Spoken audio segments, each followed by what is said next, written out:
स्वागत है आप सभी का। बांग्लादेश में हालात बहुत ही ज्यादा खराब हो चुके हैं। वहां पर कायोस प्रोटेस्ट इतने ज्यादा बढ़ चुके हैं। वहां पर ओपनली हमारे PM prime minister Narendra Modi को टेररिस्ट का फादर कहा गया है, इंडिया को टेररिस्ट नेशन कहा गया है। एंड उसके बाद और एंटी इंडिया प्रोटेस्ट बहुत ज्यादा बढ़ चुकी है, और इसको भी हम आज की वीडियो में कनेक्ट कर देखेंगे हमारी नॉर्थ ईस्ट स्टेट से, हमारी स्ट्रेटेजी से, और जो यूएसए के टैरिफ्स एंड यूएसए की एंटी इंडिया स्टांस है उससे, क्योंकि ये हालात बहुत ज्यादा सही नहीं है। मैं आपको बता दूं, जैसे हमारी आस पड़ोस की कंट्री के जेंजी प्रोटेस्ट हुए हैं, हमको अवेयर रहना चाहिए। इस वीडियो को ज्यादा से ज्यादा शेयर कर देना, हर गांव में वीडियो जानी चाहिए, अवेयरनेस फैलनी चाहिए, ताकि हम ऐसे कोई गलत स्टेप ना ले ले, हमारा यूथ ऐसा कोई गलत स्टेप ना ले ले, क्योंकि हमें माइंड वॉश बहुत ही अच्छे तरीके से करा गया है।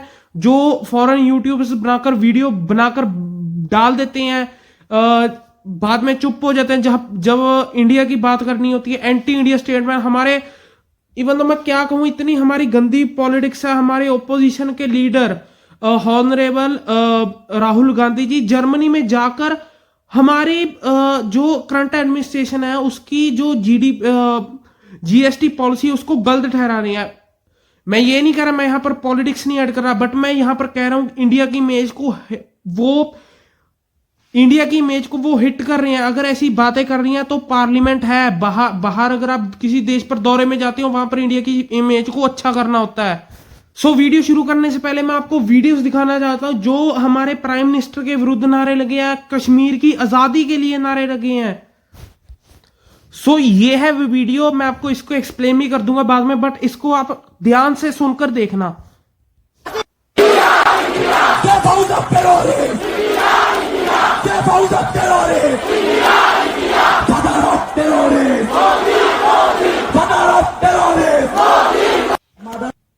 एंड इसके साथ एक और वीडियो है जिसमें ये कह रही हैं कश्मीर आजादी आजादी। आप इसको भी मैं आपको दिखाना चाहूंगा।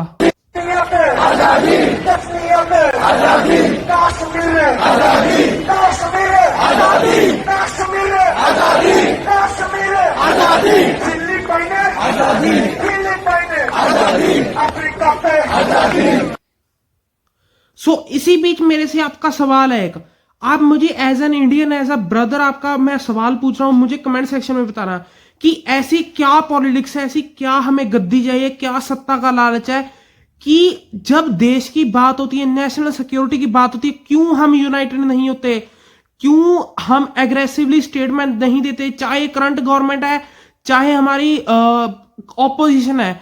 अगर ऑपोजिशन और यूथ की इंडिया करंट गवर्नमेंट को सपोर्ट होगी तो कोई देश हमारा कुछ बिगाड़ नहीं सकता। बट हमें सपोर्ट चाहिए। पॉलिटिक्स होती है, अगर आपको चर्चा करनी है डिफरेंट ग्रुप्स पर होती है, वो ठीक है, बट जब बात देश की आ जाए तब पॉलिटिक्स नहीं करनी चाहिए। आपने इजराइल के केस में भी देखा होगा। अभी रिसेंटली जो उस्मान हादी मरा था, जिसको मारा गया था, उसके ब्रदर ने यूनुस को ब्लेम किया कि यूनुस ने इसको मरवाया। बट आप देखोगे कि ये झूठ बोलने में कितने माहिर हैं। बेसिकली ये भी पाकिस्तान का जो रोड मैप है उसको फॉलो कर रहे हैं। यूनुस ने, उसका क्लेम है कि यूनुस ने मरवाया, बट उसकी जो वाइफ है, मे बी सिस्टर, मुझे पक्का नहीं पता उसका, उसने कहा कि ये जंग 200 साल तक चलेगी। हमने देखा कि उसके भाई की क्लेम की अगर नजरिए से हम देखें तो ये अपने बंदों को मरवा रहे हैं। एंड इसका भी मैं रीजन आगे आपको वीडियो में बताऊंगा। तारिक रहमान बांग्लादेश वापस आ चुका है। ये 17 साल के असाइलम के बाद वापस आया। ये अगर आपको नहीं पता, खालिदा जिया का सन है। मैं आपको बता दूं कि अभी वहां पर बांग्लादेश पर फॉरेन फंडिंग हो रहेगी और अभी यूनुस की गवर्नमेंट भी गिरेगी। ये मैं क्लेम नहीं कर रहा, बट जो वहां पर चीजें हो रही हैं, जो वहां पर प्रोटेस्ट जैसे हो रहे हैं, जैसी वहां पर चीजें हो रही हैं, डेवलपमेंट्स हो रही हैं, तो लग रहा है कि यूनुस भी अभी भागेगा। और आप देखना भागकर वो कहां जाएगा। बट मैं आपको बता दूं कि चाहे यूनुस जाए ना जाए, वहां पर एंटी इंडिया उनके यूथ के माइंड में इतना डाल दिया गया है कि कोई अभी पीएम बदले, तारिक रहमान आप देखोगे ओपनली एंटी इंडिया नहीं है, बट ये काम वही करेंगे। जैसे ही या बांग्लादेश से इन्फिल्ट्रेशन हो रही है हमारी नॉर्थ ईस्ट स्टेट में, जैसे वहां पर ये स्ट्रेटेजिकली प्लानिंग कर कर वहां पर बांग्लादेशियों को सेटल कर रहे हैं, इलीगल्स को सेटल कर रहे हैं, उसी बीच स्लीपर सेल भी उनका वहां पर है। इस मुद्दे पर असम के सीएम ने भी एक कंसर्न जताया। मैं उनकी स्टेटमेंट भी आपको दिखाना चाहता हूं। असम के सीएम ने कहा कि पॉसिबल एनेक्सेशन हो सकती है अगर बांग्लादेशी की पॉपुलेशन 50% से ज्यादा चले गई। अगर आप मेरे से पूछोगे कि 50% कैसे चले जाएगी, अब इतने इन्फिल्ट्रेशन तो थोड़ी हो रही है, मैं आपको बता दूं कि 40% अभी भी वहां पर बांग्लादेशी पॉपुलेशन है। जो इंडियंस, हिंदू या इंडियन आप कह सकते हो, उनकी पॉपुलेशन सिर्फ 60% रह चुकी है। अगर आप देखो कि वॉर के सिनेरियो में अगर कहीं पर हमारे से कोई पावरफुल कंट्री है, चाइना है, पाकिस्तान से वॉर करेंगे, वहां पर बात आ जाती है न्यूक्लियर थ्रेशोल्ड की। क्या हमारी गवर्नमेंट को इसके ऊपर रिस्पांस नहीं देना चाहिए? क्या हमारी गवर्नमेंट को इनको उठा कर बाहर नहीं फेंकना चाहिए? क्योंकि ये एक हमारे देश को दीमक की तरह खा रही है। टैक्स पेयर का हमारा मनी है, पसीना खून पसीने की कमाई हमारी है, वो हम टैक्स देते हैं और टैक्स का मनी इनको देती है। स्टेट गवर्नमेंट्स इनको लैंड देते हैं, वहां पर ये पक्के घर बना रहे हैं। इवन तो जहां पर मैं रह रहा हूं उसके पास की एग्जांपल मैं बता दूं, वहां पर पक्के घर है, ये जमीनें खरीदे हैं, पक्के घर बना रहे हैं वहां पर।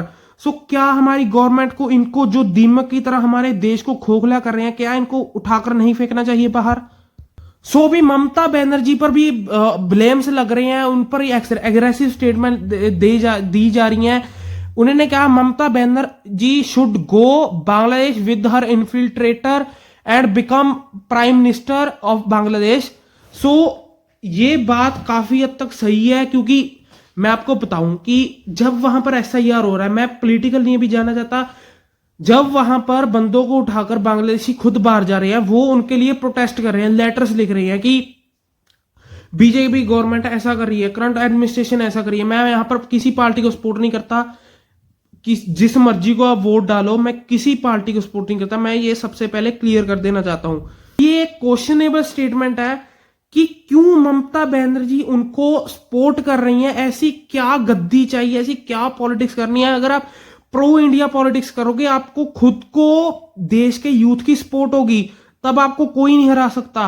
बट जो ये बंदे प्लानिंग के साथ, जो पाकिस्तान से आ रही है फॉरेन एड, इनको फंडिंग मिल रही है, उनको आप अपने देश में पनाह दे रहे हो, जो कि एंटी इंडिया स्टेटमेंट दे रहे हैं। जो भी अरावली का इशू है, जो अरावली हिल्स को भी डिमोलिश करने की बात हो रही है, बीच में खबर ये भी आ रही है कि जो 100 मीटर की, जो सुप्रीम कोर्ट ने कहा था कि 100 मीटर से जो नीचे हैं उनको माइनिंग के लिए यूज करना चाहिए। बेसिकली बीच में न्यूज ये है कि जो 100 मीटर है, जो अरावली की रूट होती है, रूट इनकी डीप होती है, वहां पर से लेकर ऊपर तक, एंड उसमें बताया जा रहा है कि 90% अरावली कवर नहीं होती। बट मैं यहां पर आपको गलत नहीं कर रहा हूं, प्रोटेस्ट करना चाहिए, देश हमारा डेमोक्रेटिक है। बट जब नेशनल सिक्योरिटी बात आ जाती है ना, तो फिर हमें इन मुद्दों को छोड़कर, इवन तो आप इनको साथ में कैरी कर सकते हो, बट फिर सभी ग्रुप्स को, सबको इकट्ठा होकर देश की सपोर्ट करनी चाहिए। फिर हम बाद में, जैसे ऑपरेशन सिंदूर के टाइम मुझे इस बात से बहुत गुस्सा आया था कि बातें कर रहे हैं कि इंडिया का राफेल कितने गिरे, इंडिया के जहाज कितने गिरे, आपका नुकसान क्या था वो। अरे तुम इंडिया का नमक खा रहे हो, नमक इंडिया की दी हुई खा रहे हो। हमारे फ्रीडम फाइटर को याद करो, थोड़ी तो शर्म होनी चाहिए, थोड़ी तो। जब रशिया या इजराइल में फाइट होती है, वो ओपनली कहते हैं कि वॉर में नुकसान होता है। हमें ये देखना होता है कि जो हम ऑब्जेक्टिव लेकर शुरू की थी वॉर, जो हमने ऑपरेशन शुरू किया, उसको अचीव किया या नहीं।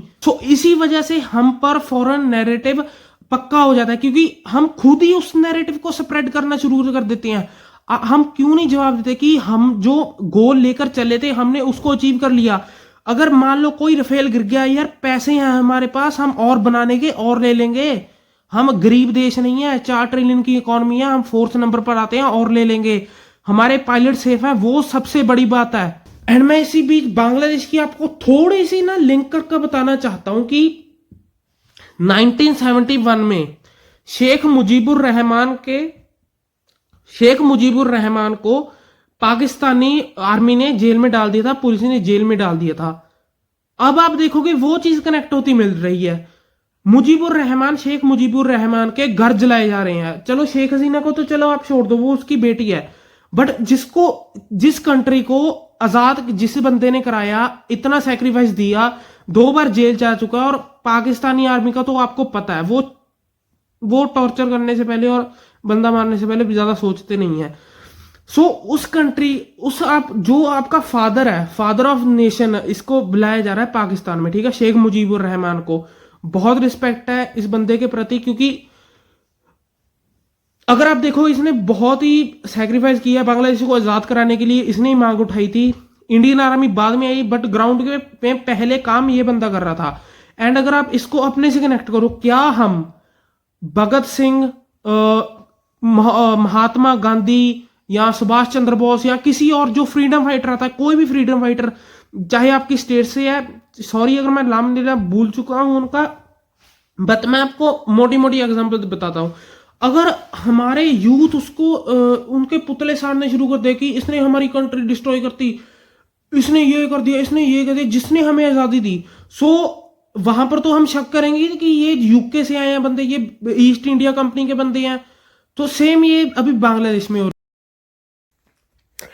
एंड आखिर में मैं आपको यही कहना चाहूंगा कि यूनाइट रहें, ऐसी किसी भी अफवाह में ना पड़े। एंड मैं अगली वीडियो इस पर लाने वाला हूँ जो आसपास हमारे जेंजी प्रोटेस्ट हुए थे, नेपाल में हुए, बांग्लादेश में हुए। सो क्या ऐसी गेम इंडिया में भी चल रही है, मैं उस पर रिसर्च कर रहा हूँ। सो उस पर वीडियो लेकर आऊंगा। सो चैनल को लाजमी सब्सक्राइब कर लेना।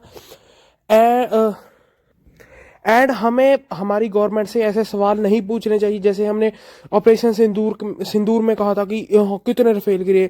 हमें सवाल पूछने चाहिए, मैच्योर पॉलिटिक्स करनी चाहिए, अच्छी पॉलिटिक्स करनी चाहिए। हमें सवाल पूछना चाहिए कितने जहाज हमने दुश्मन के गिरे, कितनी इन्फिल्ट्रेशन वहां पर से हो रही थी, कितनी फायरिंग हुई, क्या हमने अपने ऑब्जेक्टिव्स कंप्लीट किए जो हमने ऑपरेशन को शुरू करने से पहले किया था, क्या हमारे सोल्जर सेफ हैं, क्या हमारे पायलट सेफ हैं। एंड